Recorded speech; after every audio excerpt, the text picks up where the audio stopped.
What up, guys? Welcome back to Off the Record, where we talk about whatever we want. But today we have a very special segment for you guys. It's called Ask an Expert. Yep. So I have my own personal real estate agent here, Kevin Kwan.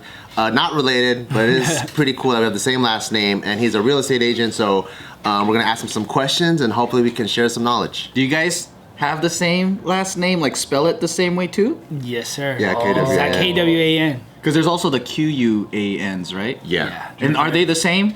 Technically, it depends on how you write the character in Chinese. Do your parents know each other? I don't know. Well, you met my dad, right? Or you talked to him on the phone? I talked to him on the phone. Yeah. Does he sound familiar? Yeah, so this is a segment that we started doing because a lot of you guys have been asking for us to have a legit expert or someone who's got credentials and a professional in the field. So we're gonna start doing this, and I hope you guys like this. I mean, we're professional too, but he's just a little more professional. Well, he has a degree, which is pretty interesting. Yeah. I feel honored then. Yeah. All right, so first question, how to buy your first home? That's a very good question. I think the first place you should always start is probably talk to a realtor, right? Yeah. And when you do talk to a realtor, I think one of the biggest things that you should always do is talk to somebody that does this full time. Oh, not a part-time dude? Not a part-time agent, not somebody that does it on the side. I think that's one of the biggest pet peeves for me is, you know, the entry level to get your real estate license is so easy. You get your license in, now you can sell real estate, right? And it's not too difficult to get a real estate license, but I always tell people buying real estate is probably the second biggest thing that you do in your life. Right? What's the first? The first is probably retirement, right? We work for retirement because we don't want to work forever. Dang, where's getting married on your list, dude? It's like number 7. Probably, pretty close. Because chicks are expensive. How about buying a car? That's pretty big. That might be the third one. Right? Oh, wait. Yeah, we don't buy expensive cars. So retirement, retirement, home, and then car. home, and then maybe car, Yeah. or marriage for some people, right? Or it goes from big to small. Yeah. Yeah. So what's wrong with the people that Those part-timers. yeah, the part-timers? Well, they don't know the transaction too well. They don't know the process too well, right? I always kind of relay it back to the whole retirement part. I mean, you wouldn't want a part-time financial advisor handling your retirement, right? Yeah, I'm a Because- barber, but I could also handle your finances. Exactly. Right, but you have that all the time in the real estate industry. You got a barber that says, "Oh, I do real estate on the side. I can help you with that." Right? There's a lot of things that, you know, happen within a real estate transaction, and with it being such a big purchase, you want to make sure that you have the right professional helping you. How do I know? What are the red flags that I should look for in finding a real estate agent where it's like, this guy, I don't know about this guy? Like a silk tie? Do they all wear? Do they drive a certain car? No, I mean, everybody's got different things that they want and want to obtain, right? But, I mean, usually track record, history, like what exactly that they do, right? If they do have another job, then definitely they're not doing this full time. So they might be new. They could be new, which is okay, right? Because, you know, even everybody has to start from somewhere, right? It doesn't matter what you do, you got to start from somewhere. So it's okay to be new, but you got to be dedicated at the craft of your business that you want to do, right? What about the opposite? Like, let's say somebody's been doing real estate for like 20 years. They have their license still, and then they decided, you know what? I want to do something else, and then maybe part-time. That could be possible, but if you want somebody to represent you, you want probably the best person capable for that job for you. So what's the difference between like a full-time and part-time, as in are they not paying attention 100%, or how do you, what kind of service is different? So, like, I can tell just by having a conversation with another agent on the other side, whether they're probably either new, whether they do this full-time or part-time, right? And the reason why I say you want to make sure that the person is full-time, because when I start talking to the people that I know are either new or part-time, there are things that I know I can probably maybe take advantage in the transaction. And it's fair because I represent one side, they represent the other side, right? So you might be getting the short end of the stick in the negotiations, right? Oh, because they're not fighting for you, because they don't know that they're getting screwed over. Exactly. Do you ever go to a friend's house and you're in their house and then they tell you how much it was and you're like, oh my God, I could have done so much fucking better. No, I try not to do that. I just kind of... Do you think it though? A little bit, maybe a little bit. I think one of the first times that I met with him that where he gave me confidence, where I wanted him to represent me in getting our first home, was we had just like a normal conversation of what I wanted my life to be. So he was like, okay, so how do you envision your life? And I'm like, oh, I want it to be like with my family, and maybe it could be a rental in a few years. So he really got like the gist of why I'm buying the house first before going into like the logistics, the strategy, if it's gonna increase in price or whatever. So like, that's what I really liked about him, where like when I talk to some of my mom's friends, it's immediately about like getting the best deal, or how can we like shice this guy out of 10 G's, or like how can I hit him a little bit low, and like it's just all kinds of other like strategy versus even figuring out if this is even like the right home for you. And then afterwards, when he did find out that eventually it could be a rental, he was like, well, like the number one most rented format for a home in California at least is 3-bedroom, 2-bath. So that immediately like weeded out anything that was 4 bedrooms and anything that was 2 bedrooms. So it was just felt like, I think that kind of experience, it helped me go, okay, this guy really knows the landscape, and he wants to find the right home for me. And also I think, you know, because in the beginning I don't trust you at all. Yeah. So in the beginning, when we go look at houses, I've also been to places with my mom where you can tell that the real estate agent can't wait to make a sale. What about this one? You like this one? What's wrong with this one? Oh, that one, that's easy. Dude, we'll just paint that over. But we'll go in a house and literally within 30 seconds, he'll be like, this one's not for you. And I'm like, are you trying to say no to money? I'm like, I like that. Yeah, how do you know the difference between an agent that only cares about just making a sale regardless of what circumstance, financial situation you're in, versus someone who's just trying to find a good fit for the person? Because like if I was new, I just see a dude in a suit and I'm like, I'm trusting you. Yeah, hell yeah. Yeah, you know more than I do. Nice watch, dude. Well, You're successful, you have a convertible. well, I think that's the biggest thing is most people, what I've found, right, is they will just take that first agent that they get referred to, right? Oh, I got a family friend that does this. With a gold I know tooth or this something. person that does this, and they just rely heavily on that person, right? Whether it's the right fit or not. So usually, even for me, you know, I mean, everybody's got different personalities. Everybody's got different styles. You know, I'd love to help you. I don't have to help you, right? Do you cater to people that way? Like you obviously knew how to talk to Bart. You're like, hey, how do you want to live? But do you do that to everybody, or? Yeah, definitely. Because, and I even tell the people, like, you should probably go interview a couple of agents. Just because someone referred you over to me doesn't mean I'm necessarily the right fit at the same time too. Right? That's good. That's a good negotiating tactic. I don't fucking need you. Go talk to people. Go talk to people. Go see how it goes, cutie. Go ahead, sweetie. We'll see ya. He's the guy that's like, just go date around, you know? I'm the guy for you, but hey, I just want you to know what's out there. You can sense that thirst though, and you're like, I don't know if I want this guy.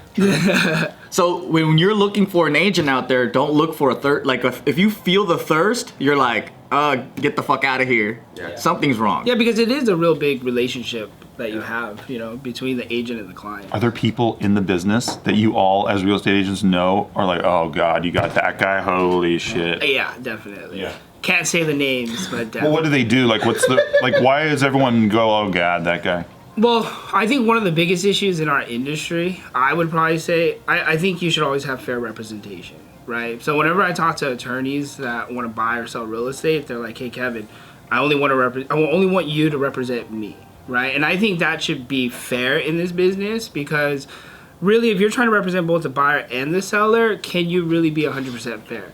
I think it's like double dipping. Yeah, I think some people can do it, but there are some people that are going to take greed over, you know, being fair, right? So I think if we were able to get rid of that rule, it would clean up. I always say at least 90% of the crap that us agents have to go through, because there are agents where I just see they look like gods to the consumer, but on the back end, like real estate agents, were just like, oh man, another one. So for people who haven't bought a house or went through the process, so there's an agent that helps and represents the person who's buying it, but there's also an agent that represents the person selling the house? That is correct. Oh, okay. So but there could be two agents. Like two lawyers in a courtroom. Correct, but it could be just one, because that person that represents the seller could also represent a buyer. What are the, I guess, like, not motives, but like what are the goals of each? I think like the most simply put, probably the buyer wants the cheapest price product, Correct. the seller wants the most highest price. But then, besides that, like what are like some of the things that they really try to achieve? I mean, there's also terms within the deal, right? Like how many days you have to do specific actions in a transaction, but it might be where a seller has to stay in a place for a little bit longer after close of escrow. Ding ding ding. Today's video is brought to you by Care Of. Care Of is a wellness brand that makes it easy to maintain your health goals with a customized vitamin plan that helps you feel your best today and supports you long term. And all of Care of products are formulated with good for you, clean ingredients that are backed by science. And Care of is super transparent about the research and sourcing behind each one of their products. So in their 5-minute online quiz, they ask you questions about your diet, lifestyle, health concerns, and help address your specific wellness goals. And I personally took this and I kind of appreciate it because I've already been taking supplements and vitamins for some years now. And for me to have to go in and the research, like for myself, reading blogs, reading as much as I can to inform myself, like what I should be taking, what the dose is, like how much, like all of this became overwhelming. And it took me some time to custom tailor like my own thing. So to be able to do this in 5 minutes based off of what my needs are, I really appreciated that process. And I'm pretty excited to receive my first package. So what's really cool right now is that you can get 50% off your first Care of order. You just have to go to takecareof.com and enter the code offtherecord50. That's 50% off your first Care of order. Just go to takecareof.com and enter the code offtherecord50, and you too can get your own custom recommendation for vitamins. So if somebody's watching this right now and they're going, how do I like get my first place? Like, what do you recommend as far as like a down payment? Like, how much should they save up? That's a good question. That was going to be the next thing that I was going to segue into is, after you do talk to an agent, or you can even, one or the other can come first. It really doesn't matter. But the best thing is always to talk to a loan officer to figure out, okay, how much can I actually afford? Can he be a barber? He might be a barber, but I probably wouldn't recommend. People. So the buyer has an agent, but they also have a loan officer? Correct, because that's the person that's going to give you the money to make the purchase, right? Unless you got a bag full of cash and you can just say, hey, I want to buy this, and you don't need to get a loan, right? But majority of the people, probably like 85% of the people out there are purchasing with a loan, right? So the bank's going to require you to bring some money to the table, and then the bank's going to give you the rest of the money. But they got to qualify you to make sure that you can pay them back. And is a loan officer someone who works at a bank, or do they have their own little thing? Or yeah, so there's like different types. There's ones that you can go to like the normal retail branch, like the Wells Fargo's, the Bank of America's, the Chase's. Then there's mortgage brokers that could do, like they can basically shop around for best rates for you. That's where I went to. What's better? I always go back to the same thing with like interviewing agents. I think you should interview loan officers because everybody has different personalities and different styles, right? Whether somebody might give you the best rate but he gives you the worst service, or you just don't like the guy, is it worth it at the end of the day? I always say the rates they aren't going to change a whole lot. So like you're not going to go to one guy and he's going to say here's 4% and the other guy's like 2.5. Right? They're going to be just off by like maybe 1/8 of a percentage. So what you're really like paying for is the service? The service, right? Because that's the person that's going to be engaging with you the entire transaction. I mean, you've been through it. It's not an easy process. I always say we have our regular lives and you throw this on top, things just go crazy. Yeah. Right? So you want to make sure that you have good communication skills with the person that's helping you. Yeah, for me, I think for our Monterey Park house, the developer or the builder for that community was, I think, with Wells Fargo. So I did try to apply with Wells Fargo because there's like incentives. Correct. But then because of like the nature of our business, they only know how to do was like W-2s. Yeah. So they saw like my finances and they're like, what the hell? Hell no. So we went with like hell no, you make too much. We went to a family friend of a family friend. And then I think through like one of those mortgage brokers, they're able to find less cookie cutter loans. Correct. And then they're able to figure out a way for us to get that house. Yeah, and if your loan officer's name is Fat Tony, run away because that's a loan shark. That is not a loan officer. There's a difference.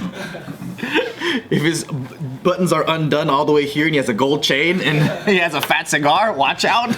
Do you think it's important for people to like save up, I guess, what they think? Because like the standard thing you always hear is you gotta have 20% for the down, right? Correct. Do you think it's important for people to save the 20% before they even find a loan officer or find a real estate agent, or they should just go out and just start talking to people if they're interested in getting a house? No, I think you should just start talking. If it has sparked in your mind this is something that you want to do, go talk to them. I mean, nobody's going to charge you anything, right? It's a free service. They'll listen to you, and I always say it's a goal for most people that to want to buy a house, right? And things don't just happen overnight. You have to plan for it, right? So if you're not ready now, that's okay. But if you make those steps to plan for it, so you can say, okay, in 3 years or 4 years, I can save X amount of dollars and I can finally purchase a house, then at least you're working towards that goal, right? As opposed to, okay, let me just try to save this and then figure out, okay, what I can do. But life changes so quickly, like even within a matter of years, right? Yeah. So, What makes you stand in a house next to Bart Kwan and look around and go, "This isn't for him"? What do you see? What are you seeing?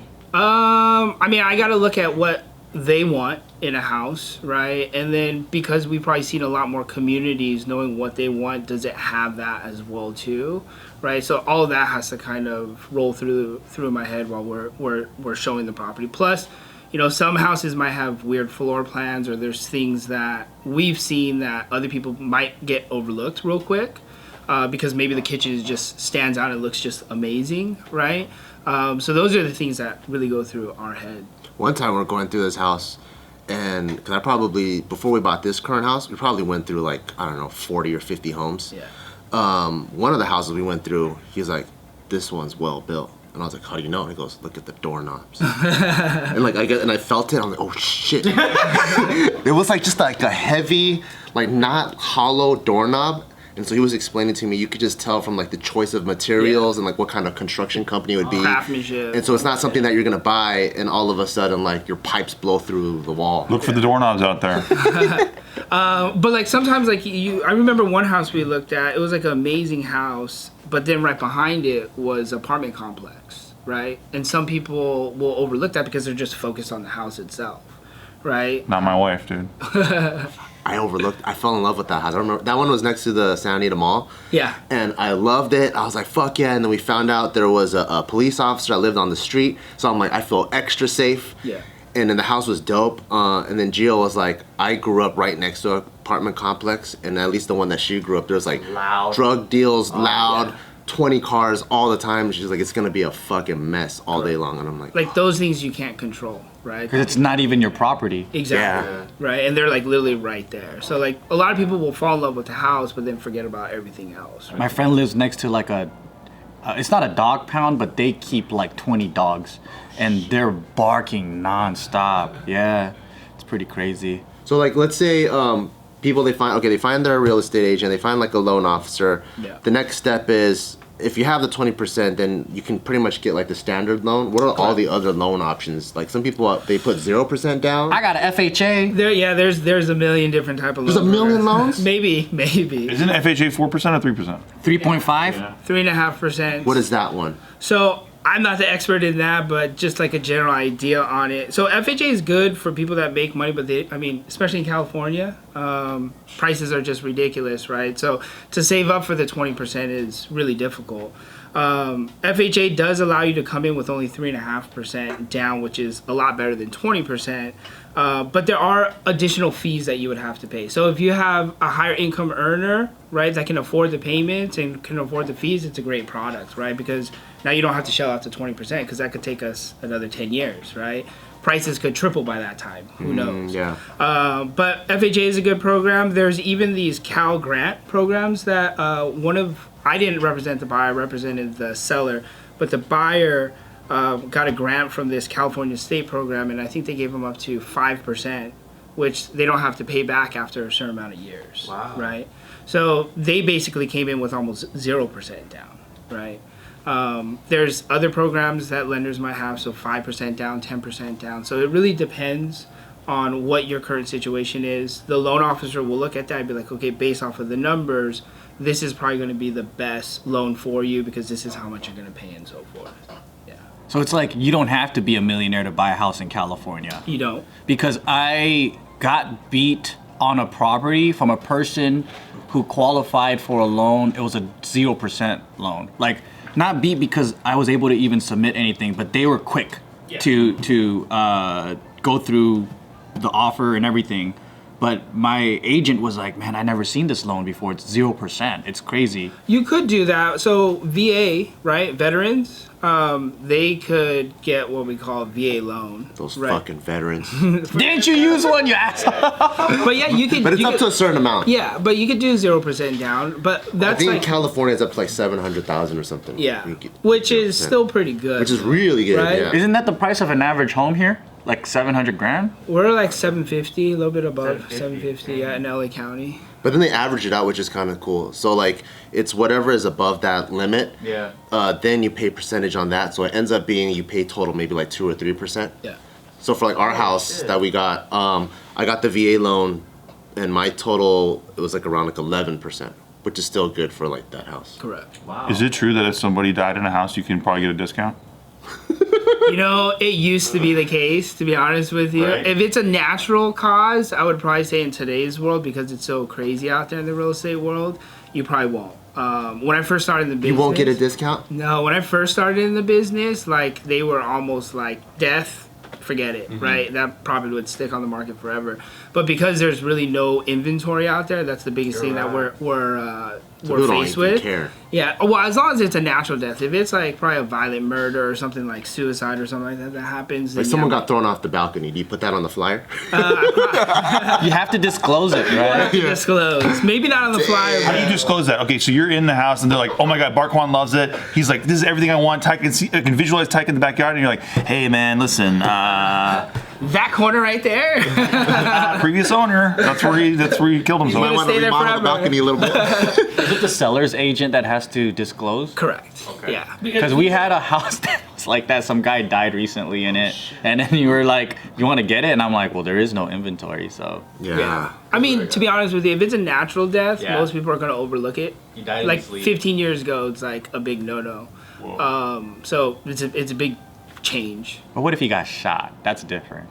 There's a bullet hole still on the What wall. kind of discount are we talking if you got shot? Right? It's different murders or different whatever. Yeah, like 50K off? Maybe. Like a suicide, maybe it's more expensive. That's crazy. Yeah, right now we're trying to get some like Airbnb property, and this area that we're looking at, it's in the woods, but it's not that popular yet. But man, it's crazy how it got, because right in December, during the holidays, sales were still happening. Yeah. Like we would, Wow. a property would go up in less than 48 hours. It'll be bought all cash. Oh, yeah. So like, and out here too, you're talking about homes that are cheaper than LA. So like 400 to 600,000, that'll be like the average out there. And people are like, let's say the house is up for sale for like $500,000. It's like 575, or like they're giving an extra like 80 grand cash on top. Yeah, man. And we're just like, dang, dude, this sucks, because, you know, even if we have like 50% down, it doesn't matter because there's cash buyers out there. And I'm like, why are there so many people with so much money buying these houses? Yeah. That's crazy. Yeah. But it's the same out here, like in LA too, right? The cash, I would probably say, hasn't been as heavily, but depending on specific price points, right? I think with COVID and everything like that, you have a certain percentage of people that are just making a lot of money with COVID, right? So all the billionaires in LA or the investment teams? Yeah. I see. So they have a bankroll of their own cash and they're beating out just regular people that want a house. That's correct. I see. So we're an investment team, but we're small. That's why. But you gotta start somewhere. Yeah. Right. Maybe we'll get another place. But so to summarize, how to buy your first house, you have to first get your agent, interview them, and make sure you get a good loan officer too, so they can help you strategize the best like purchasing method. Yep. And then you go out on the search, and hopefully you can find something that's good for you. Yep. And hopefully somebody died in this, you can get a little discount. A little bit of discount. Right. And hopefully your agent's not a barber too.